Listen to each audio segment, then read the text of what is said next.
When you think of your home, Northern Ireland, what do you think of? When I think of Northern Ireland, my home, I think of the roaring fields of green that surround me. I think of all the history that surrounds me. But I also think of the violence and hate that surrounds me. Itself an asterisk on the map, this hyphenated line a burst of rapid fire, as Kieran Carson describes our home in his poem Belfast Confetti. But why is there still a line? A line dividing human from human, black from white, one religion from another. It has been 25 years since the signing of the Good Friday Agreement, which was a bold, brave and benevolent step that began to pave the way for peace and stitch a white flag over the period of agony that claimed the lives of over 300 people and left up to 40,000 people injured. It's already been time for change. Decades have passed and still nothing has changed. I yearn for what our country could be, the island of justice, freedom and truth.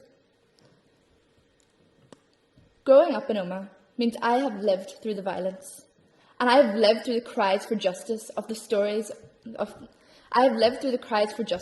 people who are haunted by the stories that affect our streets. In 2023, we live in a vicious cycle, allowing history to repeat itself, chapter after chapter. By 2048, I hope that our streets will be steeped in historical memoirs and stories, and that's all they will be. By 2048, I hope that all wrongs will be reconciled and forgiven, and all wrongs made right. By 2048, today's actions will have formed tomorrow's children. What will you choose?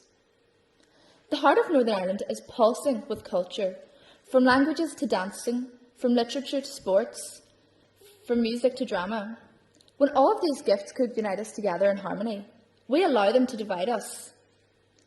I dream of a sanctuary where all of these gifts are seen for what they truly are, a credit to our country's heritage. Growing up in Northern Ireland as a mixed-race girl with an integrated religious background, I will admit it wasn't easy, but doesn't seem to be getting any easier for ethnic minorities in this country as the years go on. This is a matter I hold very close to my heart. As a victim of racial prejudice, a day hasn't passed where I haven't prayed for a more united, accepting society. But I will not stand by in silence and tolerate the racial abuse that has been accepted in this country for years. However, racism isn't our only social issue. In our villages, towns and cities, a silent killer lurks, taking over 200 victims from us every year without fail. Drugs pollute our environment. By 2048, I hope this country will provide its inhabitants with drug-free streets, efficient rehabilitation centres and mental health clinics that can be easily accessed. However, in 2023, the only thing that seems to have easy access to everyone of all socio-demographics is indeed the silent killer, which continues to cold-bloodedly massacre the people of our community. If we cannot build a future for our youth, it is paramount that we build our youth for their future.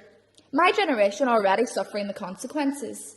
1 in 8 children suffer from emotional difficulties, and over 2,000 children across the country of Northern Ireland are already in formal contact with the criminal justice system.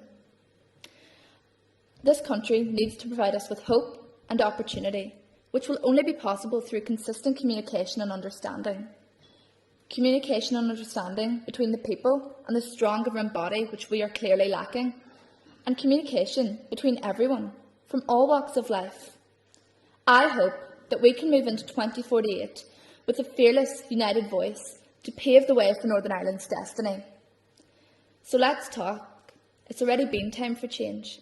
When you think of Northern Ireland, our home, what do you want to think of? Our voices, our actions now, fuel me with hope for the future. In the words of Seamus Heaney, never fear, we may let the scaffolds fall, confident that we have built our wall.